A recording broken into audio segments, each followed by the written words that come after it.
KG chicken fry తయారు చేసుకునే విధానం చూద్దాం. ఇది బ్యాచిలర్స్ కూడా ఈజీగా చేసుకోవచ్చండి. చాలా సూపర్గా ఉంటుంది. ఒకసారి ట్రై చేసి చూడండి. ఈరోజు చికెన్ రోస్ట్ చేసుకుందామని కేజీ చికెన్ తీసుకొచ్చిందండి. మంచిగా ఒక 4-5 సార్లు కడిగి తీసుకున్న చికెన్లకు ఒక కప్పు నిండా పెరుగు, ఒక ఆపు నిమ్మకాయ,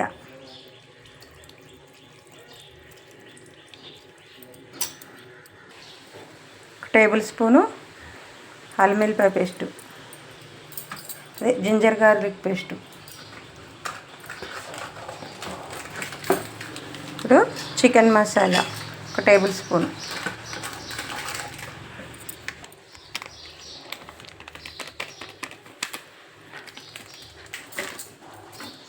ఇప్పుడు ఒక టీ స్పూన్ పసుపు, ఒక 2 స్పూన్లు కారము, స్పూన్నర ఉప్పు,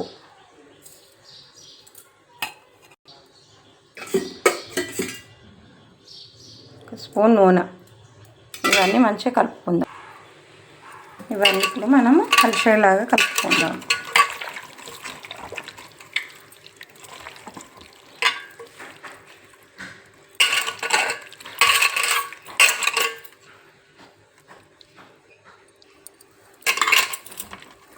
ఇది మంచిగా కలిపేసుకున్నాం కదండి. ఇప్పుడు మూత వేసుకొని ఫ్రిడ్జ్లో పెట్టుకుందాం ఒక గంట సేపు. ఫ్రిడ్జ్లో నానిన చికెన్ ఇప్పుడు తయారు చేసుకునే విధానం. స్టవ్ వెలిగించి ఒక గిన్నె పెట్టుకొని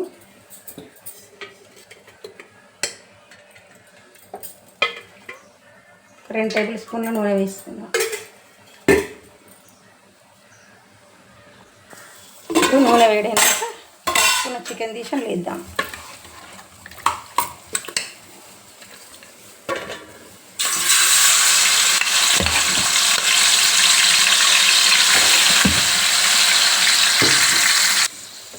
ఈ చికెన్ చేయడం చాలా ఈజీ. బ్యాచిలర్స్ కూడా ఈజీగా చేసుకోవచ్చు, అంత ఈజీగా ఉంటుంది. ఒక 4 నిమిషాల తర్వాత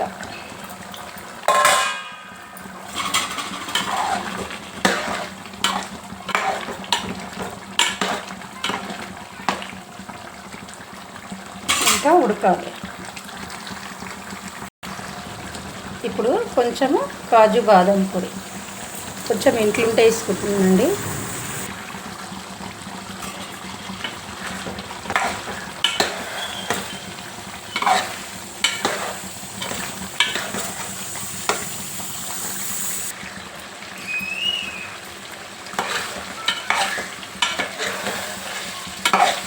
ఇంకా చాలా అనుకుంటే ఇట్లనే ఉంచుకోవచ్చండి. ఫ్రై చాలా బాగుంటుంది. చేసుకోవడము చాలా ఈజీ, టేస్ట్ చాలా గొప్పగా ఉంటుందండి. చాలా బాగుంటుంది.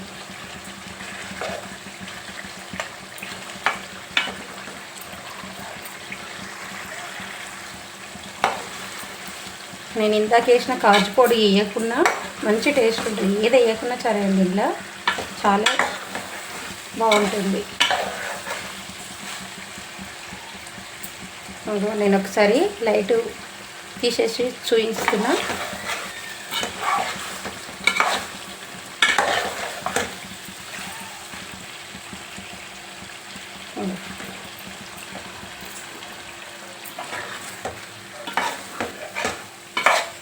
ఇంకా రోస్ట్ లెక్క కూడా చేసుకోవచ్చు.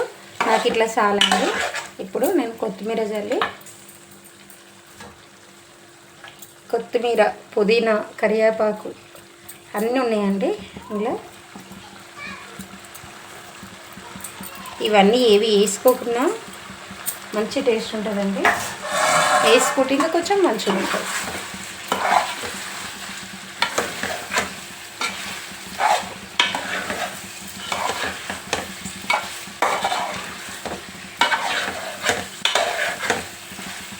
ఏదైనా పప్పు అంచుకైనా, ఏదైనా చారు అంచుకైనా, ఉట్టిగా తిన్నా చాలా బాగుంటుందండి. మసాలాలకి ఏమీ అవసరం లేదు, ముందే వేసినాం కదండి. ఈ వీడియో కనుక నచ్చితే లైక్ చేయండి, షేర్ చేయండి, ఈ ఛానల్ని సబ్స్క్రైబ్ చేసుకోండి. మీరు చేసుకొని చూసి మీకు నచ్చింది అనిపిస్తే మీ ఫ్రెండ్స్కు షేర్ చేయండి.